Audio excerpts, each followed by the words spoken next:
and welcome to We Caribbean, a special program in which we discuss and analyze the issues affecting the region, giving a voice to those who are impacted. It's their issues, their concerns, their triumphs on We Caribbean. I'm your host, Dareece Polo. Now, the Caribbean region is unique in its diversity culturally, politically, and economically. Amidst the global pandemic, though, a lot has changed. Small island states remain among the most vulnerable as a result of the financial challenges caused by COVID-19. This year, the region saw severe contractions due to a hard-hit tourism industry, low oil prices, and a host of other emerging social issues. Still resilient, We Caribbean is seeking to recount what has happened over the past 12 months and look forward to the future. So joining me to do a year in review on the region are a host of guests. But for the first part of our show, let's welcome President of the Tobago Hotel and Tourism Association, Chris James, and Head of the Caribbean Development Research Services, Peter Wickham. Thank you guys for joining us. My pleasure. Thank you. Now, the COVID-19 pandemic has caused significant challenges for the Caribbean community. Chris, I'd like you, as president of the Hotel Association in Tobago, to tell me about the financial impact and what we can expect for the future, especially for the tourism industry. Well, the impact on tourism of COVID has been dramatic. We are a very resilient industry. We bounced back after 9/11, we bounced back after 2008, but this is of another dimension. Some of the islands have tried to reopen and have remained reopened, but our originating destinations are now starting to close. So it's going to be a difficult start to 2021. The whole of 2020, really from February, March onwards, has been difficult, with occupancy down 70, 90%. Many people out of work during this closure. We in Tobago, Trinidad and Tobago, our borders are still closed. So we're only reliant on the domestic market from Trinidad in Tobago. Many islands have reported arrivals, but have had problems with the COVID. So it's been a dramatic effect, and the islands generally are the economic drivers of the economies. So it has a trickle-down effect throughout the islands of the Caribbean. So it's been a very negative year. We're praying and hoping that 2021 improves quickly, but what we need is the vaccine to be rolled out, and in the meantime, a test, track, and trace system put in place for all our originating countries. So it's not good. It affected everything from manufacturing, retail, right through to farmers and fishermen. It's been a traumatic year. I mean, Chris, I want to touch on one of the issues that you raised there about some countries being reopened while Trinidad and Tobago's borders have been closed since March. I mean, countries like Barbados are offering foreigners an opportunity to work remotely on the island. Do you think that something like that should sort of be adopted by other states in the region? Yes, well, others are doing it. I know St. Lucia, I think Antigua and Turks and Caicos are doing it. I think it's a very good idea. There are challenges because every time you bring in people, especially as I hear today, there is now a variant of this COVID virus that spreads even quicker. There are challenges, and you have to have the right protocols in place. We've all been doing training. The Caribbean Hotel and Tourism Association with CARFA have been doing training throughout the region. All 33 members of the CHTA, the member destinations, have been doing this training, and it's been very good. But of course, it's a risk every time you bring anybody in. Trinidad and Tobago has an enormous, a large population, but a large number of people, Trinidad and Tobago citizens, wishing still to come back in. So it's difficult. And of course, Carnival would be a problem. If we had Carnival, that would be a problem. So there are challenges for each destination. And I believe that some of them are trying, some have opened and had to close. So I just wish them well, anybody that's trying to reopen their borders. There are challenges with it. Yeah. Now, I mean, oil prices went to below zero, significantly affecting countries known for exporting the commodity, namely Trinidad and Tobago. We have Guyana in a larger capacity now, Barbados and Cuba. What sort of debt, Chris, I want to ask you, do you think these nations will be subject to. And more so, we know that governments sort of assist a lot the tourism sectors in terms of marketing and things like this. Will this be affected because of this fall in oil prices? It's not just oil prices. I mean, oil and gas prices have dropped. That's worldwide. That's had a knock-on effect worldwide. Trinidad and Tobago is a manufacturing sector. Most of our manufactured goods are sold to the other islands in the Caribbean for their tourism product. So in many areas, Trinidad and Tobago has been affected. But when you look at the levels of debts, the levels of borrowing that first world countries are having, this is a tremendous challenge as we go forward. Luckily, interest rates are close to zero for government borrowing, but enormous borrowing going on. And yes, the region, many of these islands in the Caribbean are very reliant. Their GDP is very reliant on tourism, and they will have been hurt badly by this. So yes, we have a mountain to climb. But as I say, the industry in the region is resilient. So I'm hoping and praying that we can get out of this. But borrowing worldwide is phenomenal when you look at the figures. Before I toss another question to another one of our guests, I mean, climate change remains a huge burden on the Caribbean region, which is usually the main target of major storms during the Atlantic hurricane season. And there have been numerous calls by independent states and CARICOM as a body requesting better loan options from international organizations. I mean, what are your thoughts on that, and what do you hope to see in the future for small island developing states? I think the one positive out of COVID is that a lot of these things have been moved forward very quickly. Mm-hmm. Use of technology.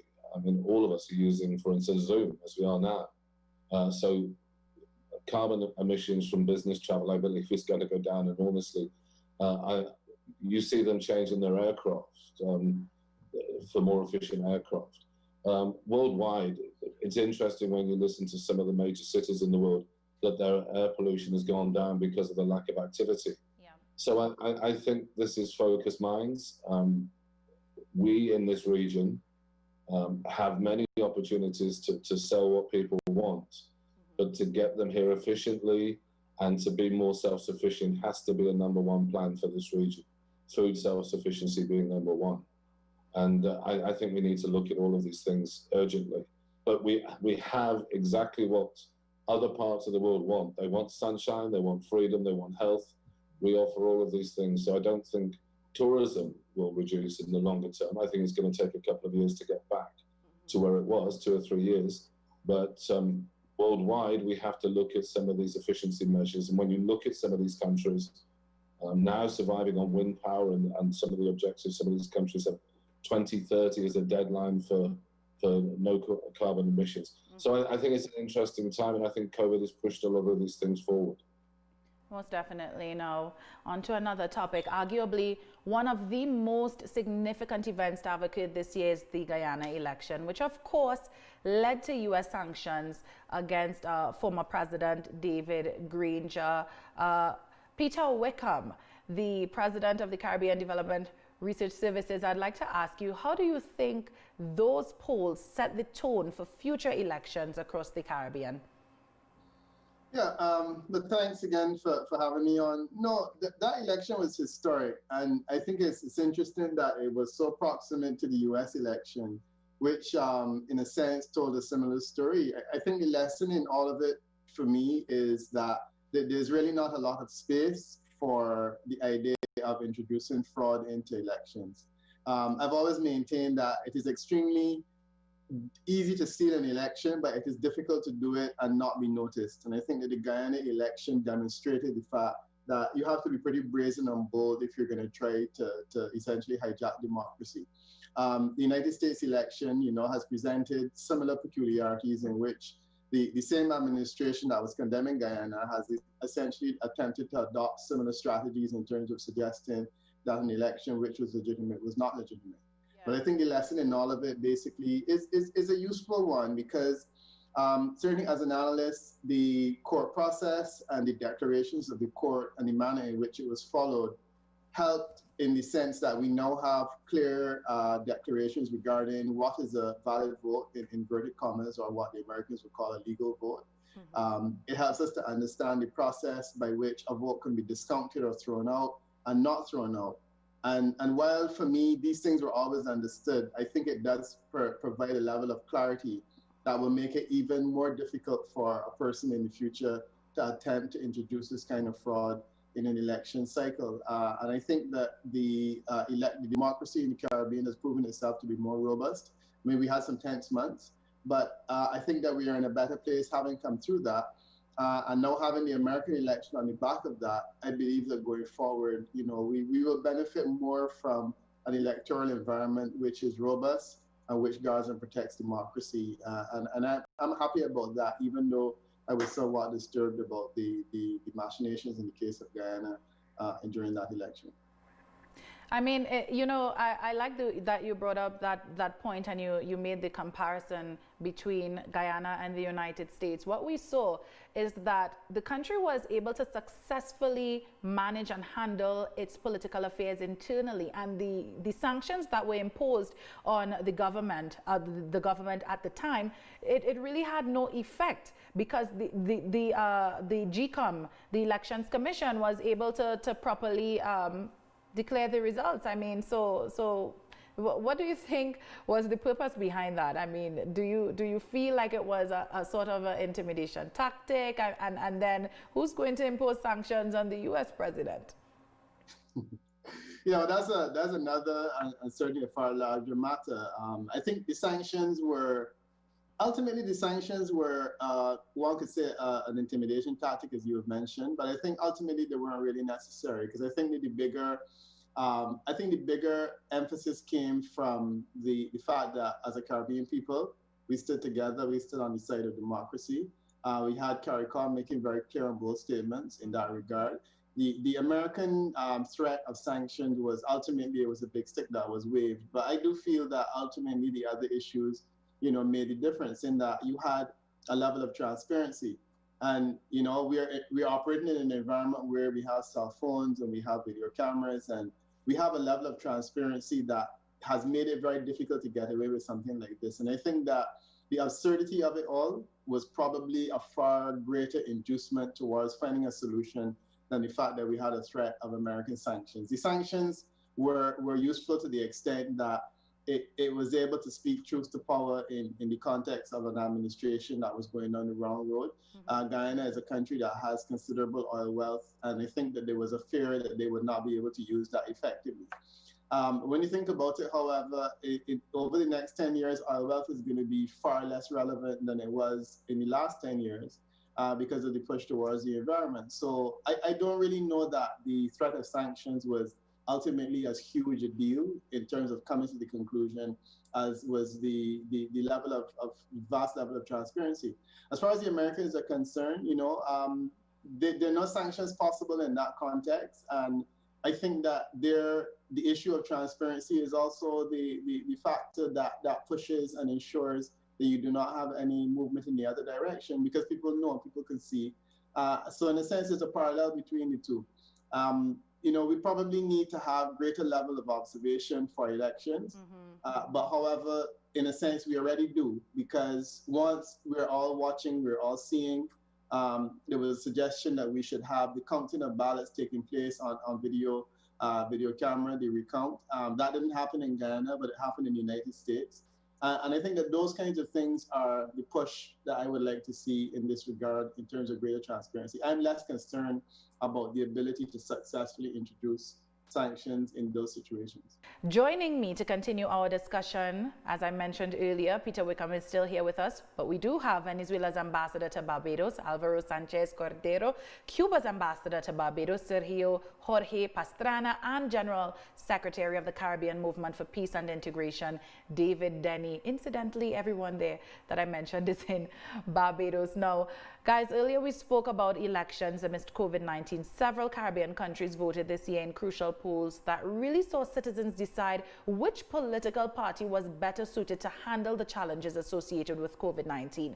We saw it with St. Vincent and the Grenadines, Trinidad and Tobago, Anguilla, Belize, the Dominican Republic, Puerto Rico, St. Kitts and Nevis, Suriname, Jamaica, and Bermuda.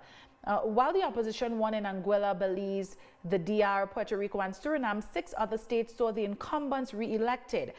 Peter, I'd like to ask you, how important a role did COVID-19 play in any of these results?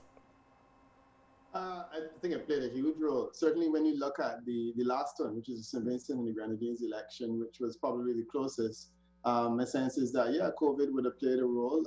It was the oldest government of all that you mentioned. It was a 5-term government, and it was one that, if you look at the normal cycle of things, a 5th-term government would face the greatest challenges in terms of re-election. The Prime Minister didn't win it easily, but certainly he won it, and he became the first Prime Minister in the region to have won 5 consecutive elections. That, I think, was helped by COVID, because COVID created an environment, or seems to create an environment, where the status quo appears to benefit more. And if I look at St. Vincent, if I look at St. Kitts, if I look at Trinidad and Tobago, I look at Jamaica, in all instances, excuse me, the status quo prevailed. Excuse me. And I think that that is probably one of the lessons in all of this, that the status quo seems to benefit more significantly in these times. Excuse me, perhaps people are looking at the fact that they don't want to place the government in the hands of a person who is not tried and tested in these times of uncertainties. The other thing is that we saw between 20 and 30% reduction in participation in almost all instances, not in almost, in all instances, across the board. And that was a significant reduction in voter participation. However, that reduction in voter participation clearly was on the part of support for the opposition. So in Barbados, was also, we had a by-election here, there was a reduced turnout. The reduced turnout was more significant in respect of the opposition, suggesting to me that persons who were voting were more inclined to say, well, let me vote for the government.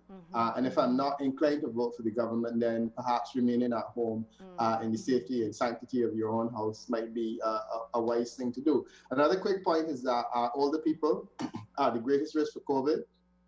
Older people are appeared to be the ones that stayed at home more. And in the Caribbean scenario, older people are usually more inclined to vote loyally in respect of whatever historical pattern that they would have supported. So whichever the older parties, older people are inclined to support.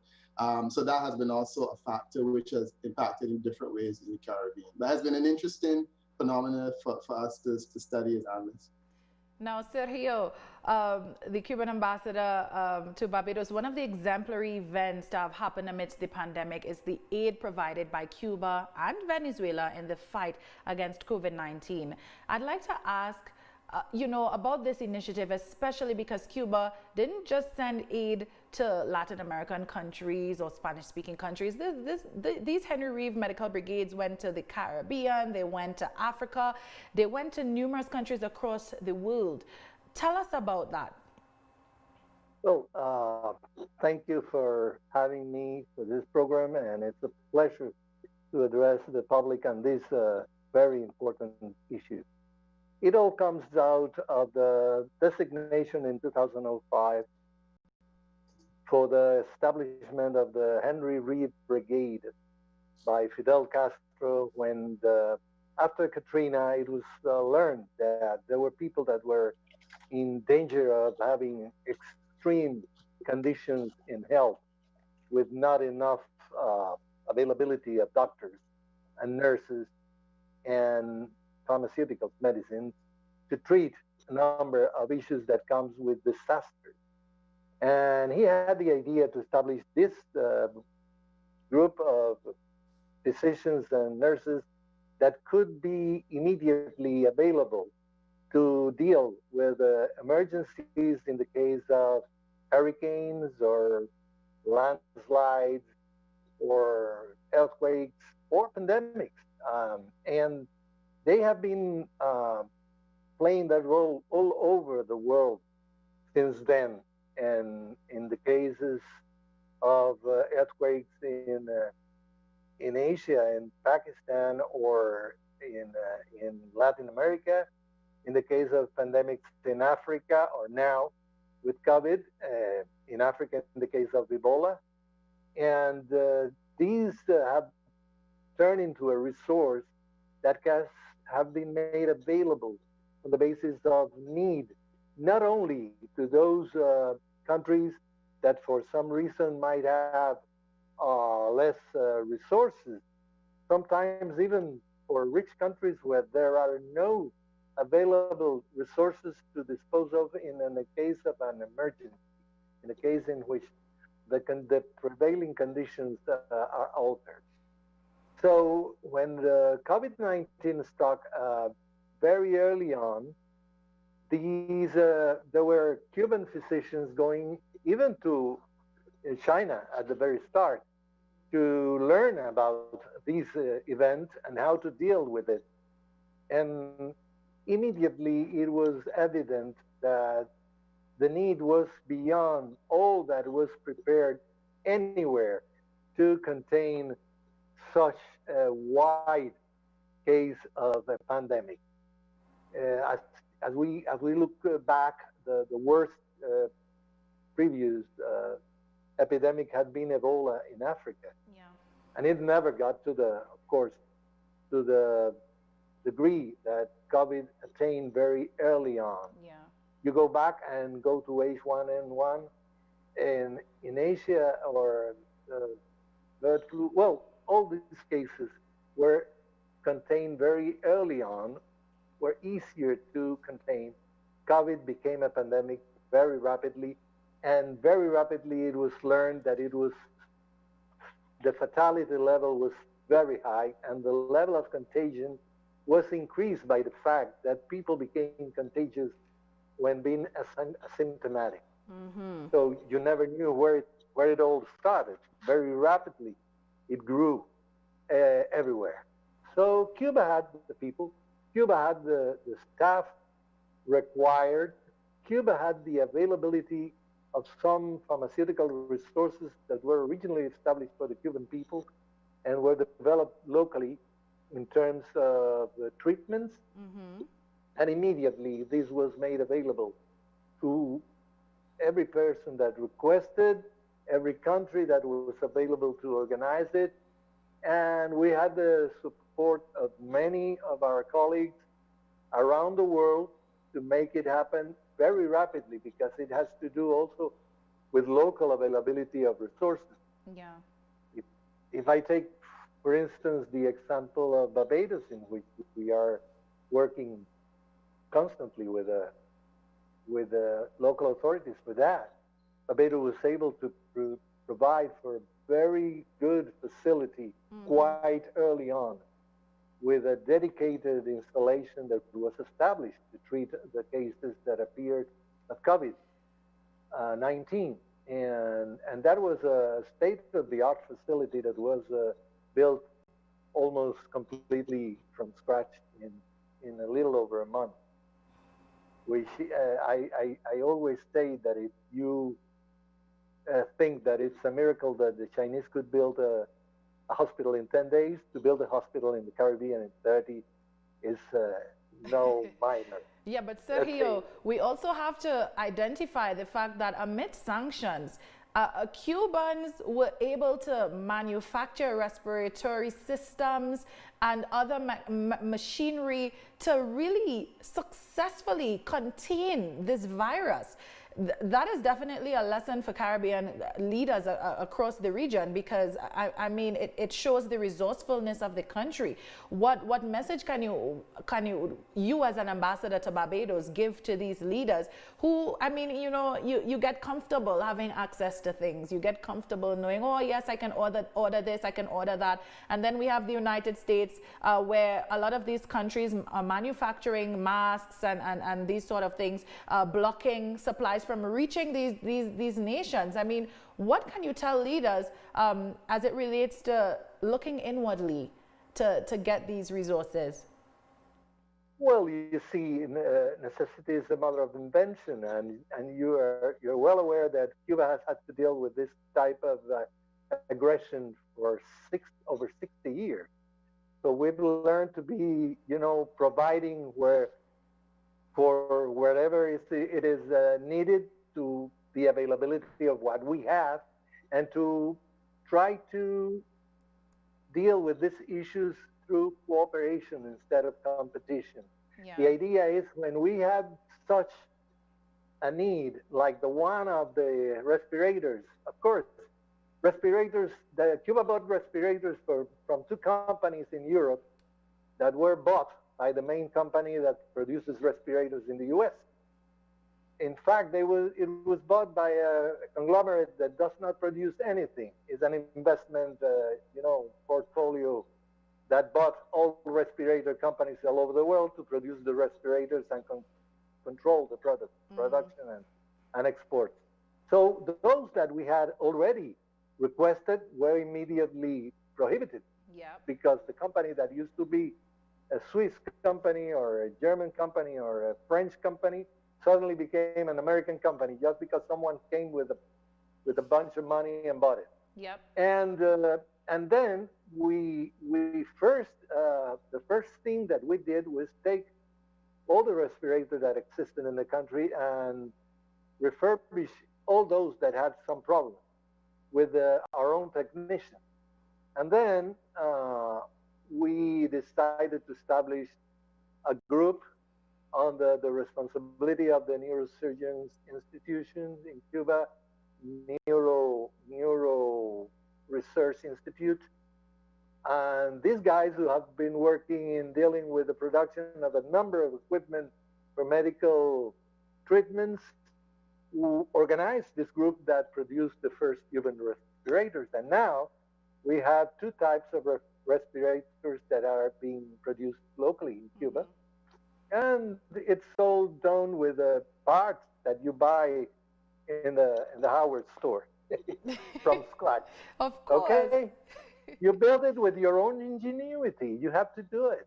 Yeah. And that is done bringing to work on it all the universities in the country, all the factories, all the different technologies and technicians that could give an idea and provide a resource or do it from scratch.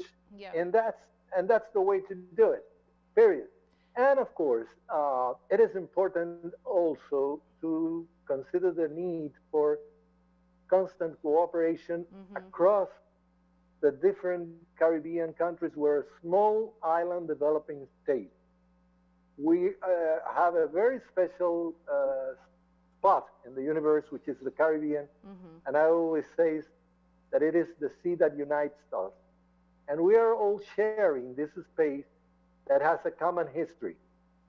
And this common history is made up of immigrants that have come to these lands from all over the world for one reason or the other, but that have built very, very specific cultures. Yeah. The Cuban culture, the Bajan culture, the Trini culture. And these guys are identified by their cultures all over the world. Yep. And this is what makes us special. And this is what we have to try to put forward in getting closer, in getting more united, and in cooperating in a more constructive way. And we have proved it here with COVID. Look at all over the world. What has been the impact of the pandemic in terms of casualties, in terms of diseases, in terms of people having to lose their way of life. And we have been able in the Caribbean, in spite of this tremendous damage that has been done by the limitation of our main cash providing industries, we have been able to save our people. We have been able to have lower rate of infestation and diseased people that all over the Latin America, North America, Europe, you name it. Yeah. Our levels are akin to those that have been achieved in certain Asian countries that have had this culture of personal distancing and etc. for a very long time, and that have been affected by pandemic more severely and frequently than the rest of the world. I think that what we have been able to do in terms of limiting the influence of the pandemic so far in the Caribbean is something that will have to be studied and recognized all over the world at some point. Most definitely, especially when you look at how small the region is and what every nation was able to accomplish. Now, we've seen an increase in sanctions leveled against both Cuba and Venezuela, with polls recently held in Venezuela, the Organization of American States, basically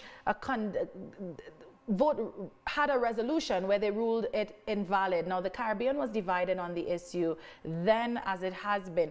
How has Venezuela's relationship with Caribbean countries been in recent times? Because Venezuela's president has expressed willingness and openness to assist even those who don't support the nation's sovereignty. And that question is forwarded to Alvaro Sanchez Cordero, the ambassador, Venezuela's ambassador to Cuba.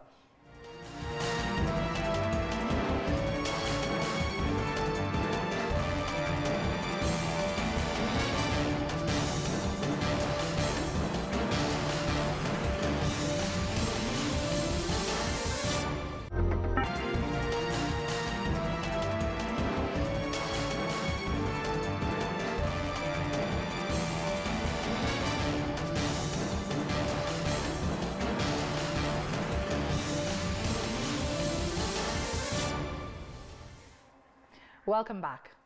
David, can you hear me? Yeah, I can hear you. Okay, so that's the General Secretary of the Caribbean Movement for Peace and Integration. David, with the rise of the Black Lives Matter movement in the United States, African consciousness heightened across the world, including the Caribbean. And now there have been calls for the removal of colonial era statues and the abolishment of certain legislation. Can such calls be expected to increase going forward? Because we did see a statue removed in Barbados recently. Yes, I think that the call will continue to come from the Black conscious movement throughout the world. But what happened in Barbados was that for many years, over 200 years, Barbadian people have been calling for the removal of Lord Nelson from Trafalgar Square, which was named in 1999. It became our National Hero Square. So Barbadian people have been calling for the removal of this statue. And the Black Lives Matter movement in Barbados led a major march on the 13th of June in Barbados that helped to create the conditions for the people of Barbados to develop some level of consciousness about this serious position about Lord Nelson standing in our National Heroes Square. And the people of Barbados use their calling programs, the social medias, and many other areas to protest and to demonstrate and to make the call for the removal of Lord Nelson. Then the government of Barbados issued a statement that they will deal with the issue during the season of emancipation. It was not dealt with during the season of emancipation, but on the 16th of November, the government of Barbados removed Lord Nelson from our National Heroes Square. Now, Lord Nelson represents white racism and represents slavery not only in Barbados, but throughout the Americas, because many of the slaves were brought to that same very spot in Barbados and they were sold or they were put on auction, and then they leave the shores of Barbados and went to North America, Central America, and South America, and other Caribbean countries. So when the government of Barbados removed Lord Nelson from our National Heroes Square, I think it created a day for African and indigenous people throughout the Americas to celebrate the removal of Lord Nelson from our National Heroes Square on the 16th of November. So I think that was a very important moment, not only for Barbadian people, but for all African and indigenous people in what we would call the New World or within the Americans. Yeah, I mean, while there have been calls for the removal of statues, and then we saw Prime Minister Mia Mottley in Barbados being present and speaking while the Lord Nelson statue was being removed, we have some governments that are not so inclined to do so. Some have used the argument that it's because of history and you can't erase history. And I think it might just be because there's a bit of fear to step on the toes of some. And in Martinique, for example, protesters actually vandalized a few statues that were that were basically what they said, glorifying slavery.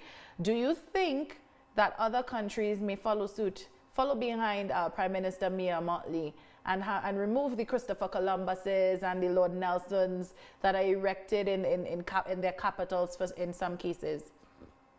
I think it will happen in other countries throughout the Caribbean and throughout the Americas. But I think it's a process where the people will have to continue to protest and create the conditions to force the governments to remove this kind of statues, because there's some kind of fear, okay? But what happened in Barbados was very, very, very important for us, because the people came out, the people protest, and the people created the conditions for even the white private sector in Barbados to make a statement and to grant permission for the removal of Lord Nelson.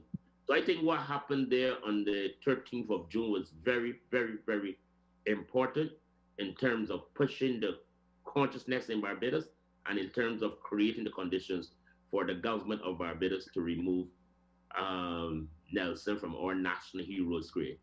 Because 20 years ago, there was a commission in Barbados, and that commission agreed that Nelson should be removed.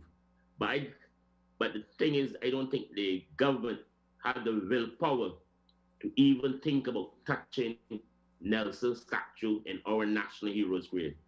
But I think because of the level of consciousness that was created during that month of June, I think it created the opportunity for the government of Barbados to act and to remove Nelson from our national heroes grade. Now, unfortunately, I was to have the Venezuelan ambassador to Barbados, and I don't think we have him anymore because perhaps some technical difficulty. But David, I'd like to ask you, you participated or you observed Venezuela's elections recently. What did you take away from those elections? Because I know you would have spoken to some people on the ground before the actual polls. What is your takeaway from those elections? Because I think it's very important to touch on this topic in this particular program.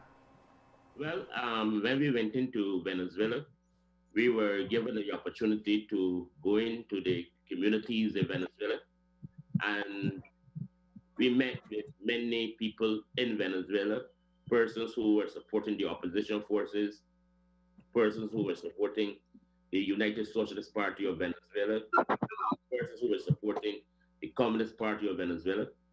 And what we gathered was that the people of Venezuela wanted to use this opportunity to demonstrate that the people of Venezuela want the United States of America to recognize a country as a state that practiced democracy. The people of Venezuela also wanted them to recognize the people of Venezuela who would participate in the electoral process, and whatever whatever happens in terms of who are being elected, the people of Venezuela wanted the United States of America and other European nations to give full respect and recognition to the voices of the people in Venezuela. Then on election day, I was surprised to see that there were no issues, there were no confusion, there were just some lines, and the people were acting in an orderly way, and they fully participate in the electoral process. And all of the opposition parties, including the former President Perez party, all of them fully endorsed what was happening in Venezuela on that day. Mm-hmm. The people voted, and the people supported the United Socialist Party of Venezuela. Yeah. They supported other opposition forces that make up the National Assembly, with the inclusion of small progressive parties like the Communist Party of Venezuela. But all of them had the opportunity to fully participate in a democratic process. And therefore, the people of Venezuela is saying to the world, please respect our election, an election that was democratic and that gave the people of Venezuela a full opportunity to fully participate in in an electoral process. Now, Alvaro, I see you are here with us. Yes, I'm here. Can you hear me? Yes, I can hear you. Thank you so much for joining us. Now, I tried to ask you earlier, but something happened that we've seen an increase in sanctions leveled against Venezuela and Cuba. And in spite of that, President Nicolas Maduro has been so willing and open to have conversations, have dialogue with his detractors. And not only that, provide assistance to Caribbean countries, whether they support him or not, whether they support Venezuela's sovereignty or not. What sort of relationship would you say Venezuela has with Caribbean countries as we speak? Yeah, well, thank you very much, Ms. Polo, for the invitation and for having me. From the onset, I would like to just clarify one thing. Yeah, sure. These are not sanctions, because when you say sanctions, you imply that in this case the United States has the right to sanction, to punish Venezuela or Cuba or whatever country we're talking about. They don't have that right at all. So they should not be called sanctions.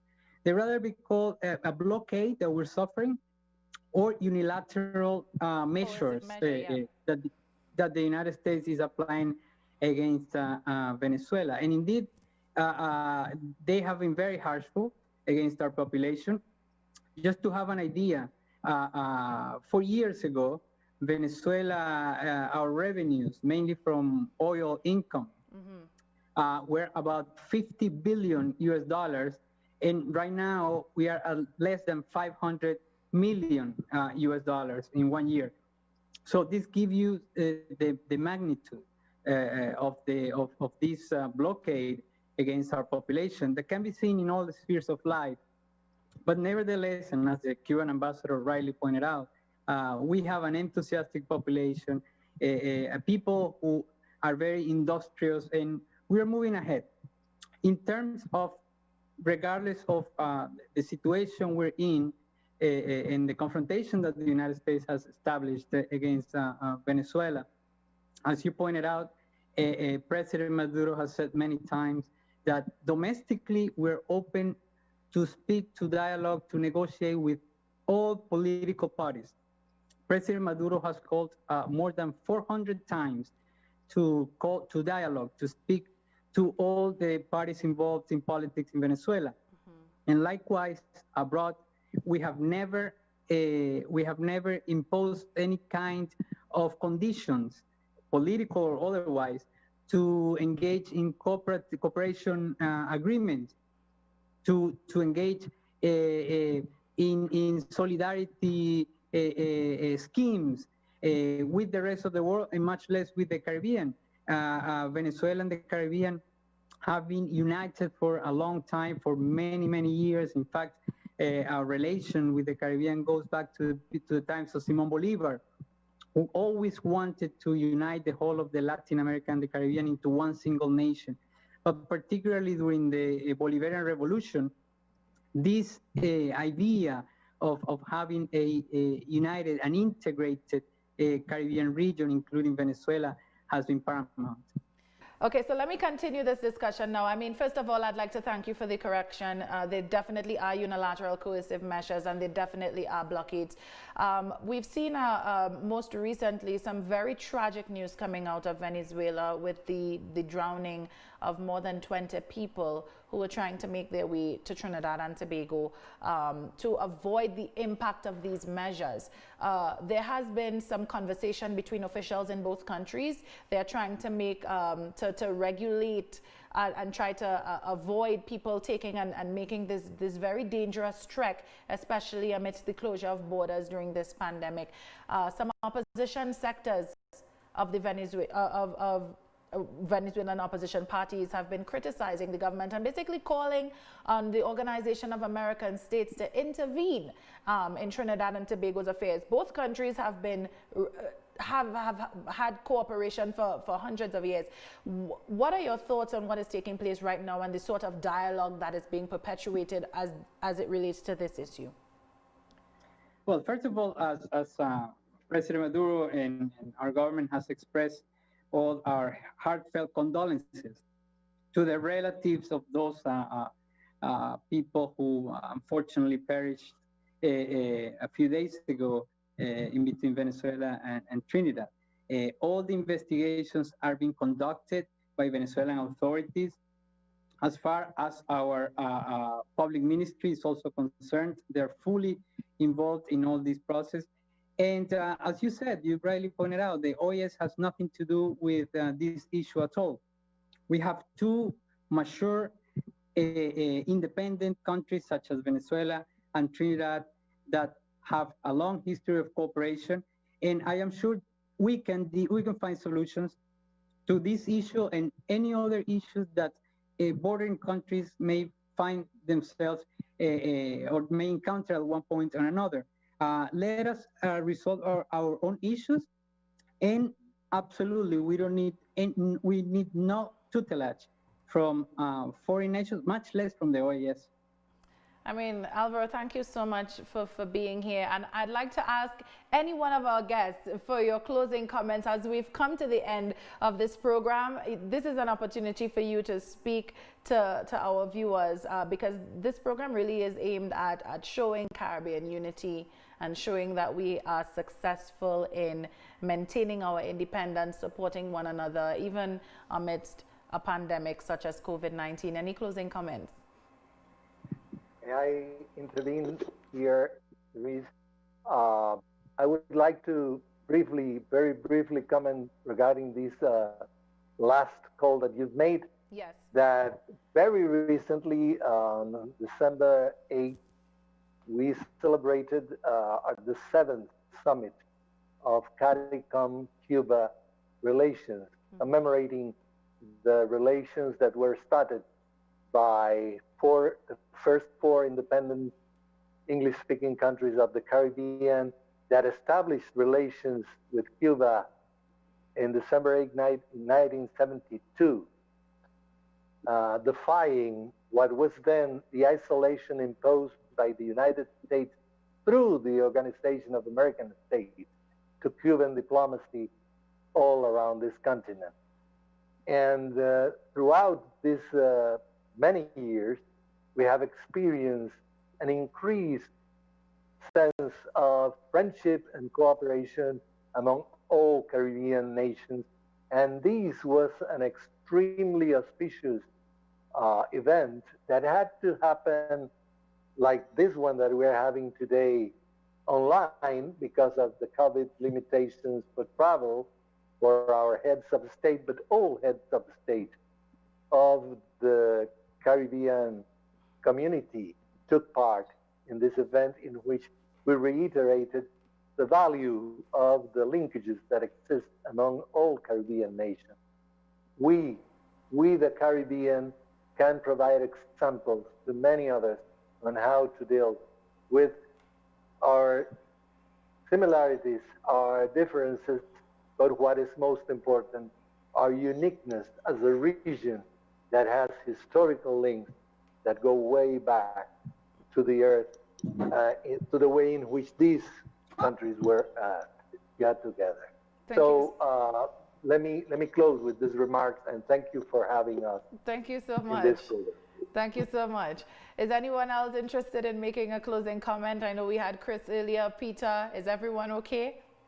Yeah, no, I'm happy to be part of the program. I think this has been a significant year in global development and in the Caribbean, no less. It's a year that has exposed the most significant vulnerabilities of the Caribbean community and certainly the region, and also the most significant opportunities. And the fact that we've been able to make it to the end and in relatively good nick, I think it speaks volumes. You know, we saw the collapse of original carrier Leah.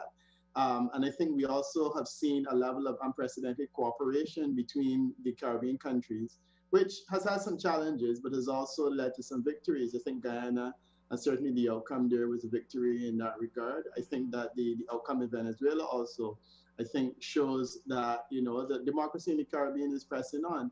So it's been a rough year politically. We've had, I think it's the largest number of elections in the region that we have had in a long time.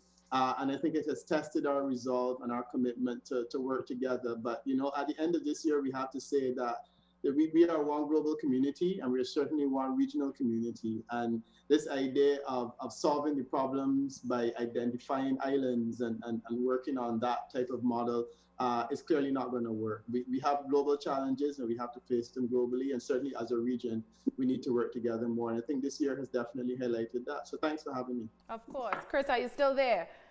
Yes, I am. And yes, I would like to say a few words. Yes. So first, thank you for having me. I want to wish everybody good wishes for the season.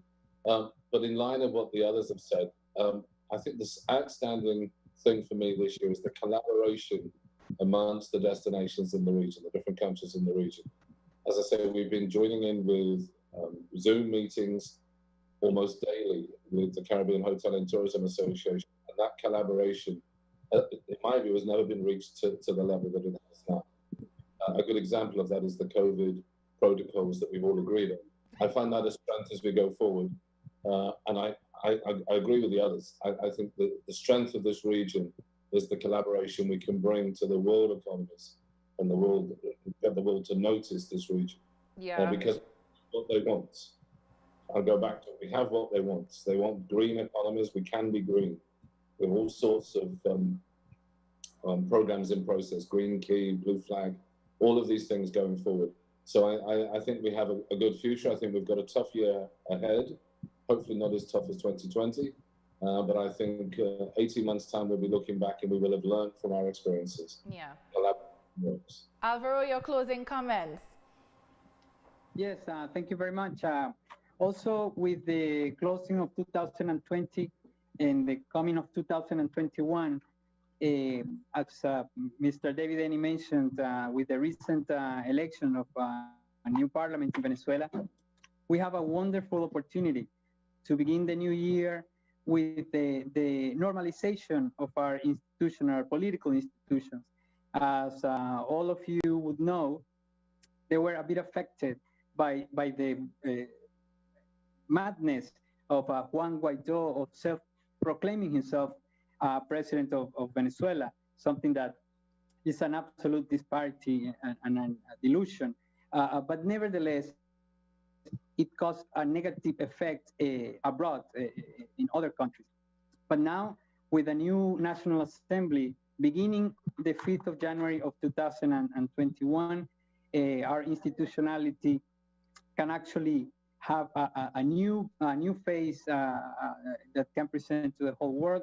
And therefore, this could be a new beginning for better things to come for Venezuela and for the whole region. Feliz Navidad, Nina. I think I saw your daughter trying to come and join the Zoom conversation.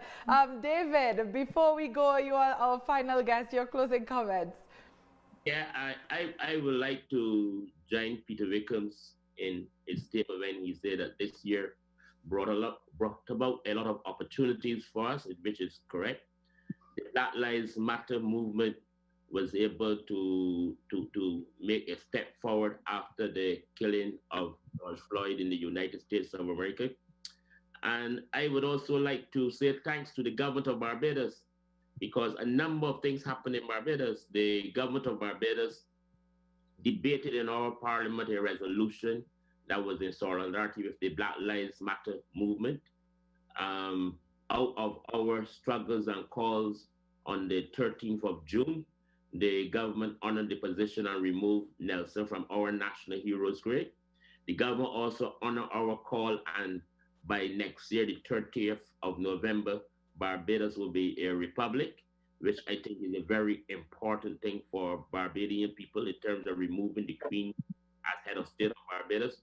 So I think that this year opened up a lot of opportunities for the progressive forces in Barbados, because these are things where we in Barbados, since 1999, when we went into the election, the people of Barbados voted for a republic, but the government was afraid at that time to take the country into the next stage in terms of removing the Queen of Head of State.